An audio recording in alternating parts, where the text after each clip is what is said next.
کہانی سنتے ہیں۔ محبتوں کا آشیانہ۔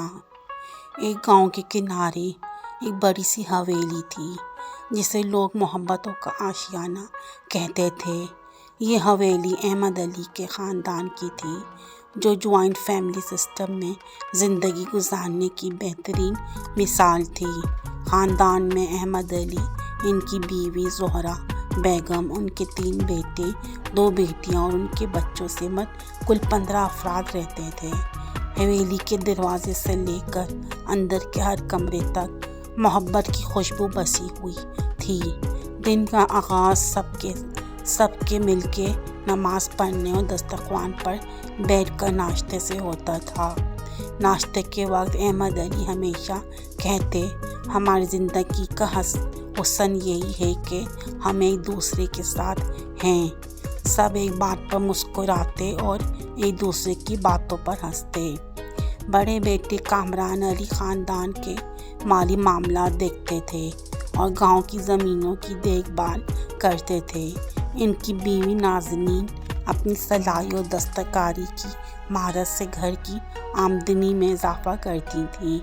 دوسرا بیٹا عدنان علی استاد تھا جو گاؤں کے بچوں کو پڑھاتا تھا اور اس کی بیوی فرزانہ گھر کے دیگر کاموں میں ہاتھ بٹاتی تھی۔ سب سے چھوٹا بیٹا عمر علی ایک ہنرمند میکینک تھا جو گاؤں کے لوگوں کے لیے اپنی خدمات پیش کرتا تھا۔ گھر میں احمد علی کی بیٹیاں عائشہ اور زینب بھی اپنے بھائیوں اور بھابھیوں کی طرح کام بانٹ کر کرتی تھیں۔ زینب مویشیوں کی دیکھ بھال کرتی تھی اور عائشہ بچوں کی تعلیم و تربیت کا خیال رکھتی تھی۔ ہر شام خاندان کے سب افراد حویلی کے بڑے صحن میں جمع ہوتے جہاں احمد علی کہانیاں سناتے اور زہرہ بیگم پرانی روایات اور خاندانی قصے یاد دلاتی۔ بچوں کے لیے یہ وقت کسی تہوار سے کم نہ ہوتا تھا۔ وہ سب کھیلتے ہنستے اور دادا دادی کے ساتھ وقت گزارتے۔ گھر کے کام بھی سب مل کر کرتے تھے۔ فصل کی کٹائی کا وقت آتا تو سب لوگ کھیتوں میں جمع ہو جاتے۔ خواتین کھیت میں کام کرنے والوں کے لیے کھانا تیار کرتی اور مرد سخت محنت سے زمین کا حق ادا کرتے۔ ایک دن زینب کی شادی کی بات چلی۔ احمد علی نے پورے خاندان کو جمع کیا اور کہا، ہم کبھی کسی کے بغیر نہیں رہ سکتے، لیکن زینب کی خوشی ہماری خوشی ہے۔ وہ جہاں بھی جائے ہماری محبت اس کے ساتھ جائے گی۔ زینب کے لیے سب نے مل کر تحفے تیار کیے اور شادی کا انتظام کیا۔ شادی کے بعد بھی زینب اکثر اپنے میکے آتی اور سب اسے محبت سے خوش آمدید کہتے۔